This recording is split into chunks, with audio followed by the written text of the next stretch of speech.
Space Brief 2. Progress in American spaceflight. In 1957, the Soviets launched Sputnik 1. Not to be outdone, the Americans launched Explorer 1 in 1958.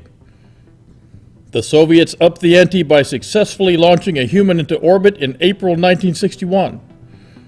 Cosmonaut Yuri Gagarin completed one full orbit of the Earth. He then parachuted to safety, having been warned not to trust the parachute system by a colleague.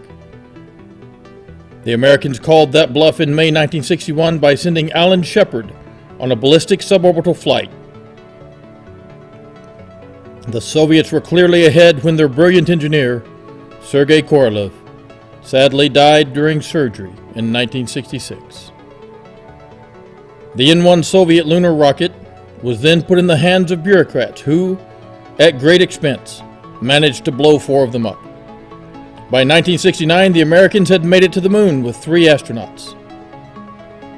In 1971, the American space program was handed over to American bureaucrats. Progress since then has been swift.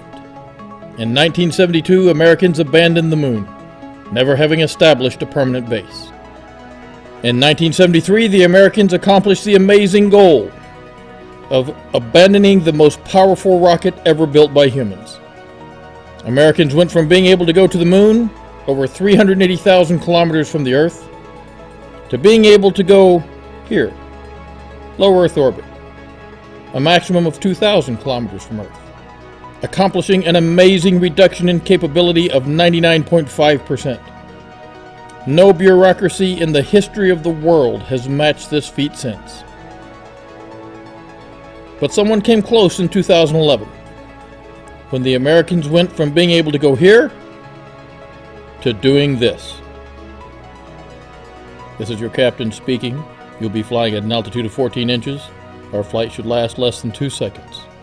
Please be safe on land.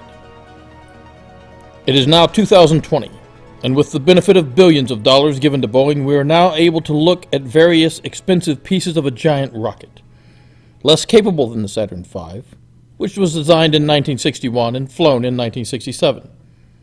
Total of 6 years. The Boeing-designed SLS was approved in 2013, and that company has been able to spend $17 billion after only 1 year more than the Saturn V took to fly. But it hasn't flown yet.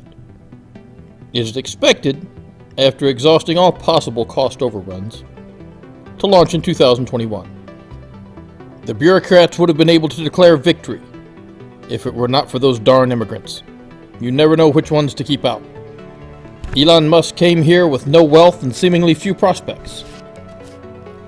He has then gone on to be the only human being to found more than $1 billion company. He has 3 right now and a couple more in the works.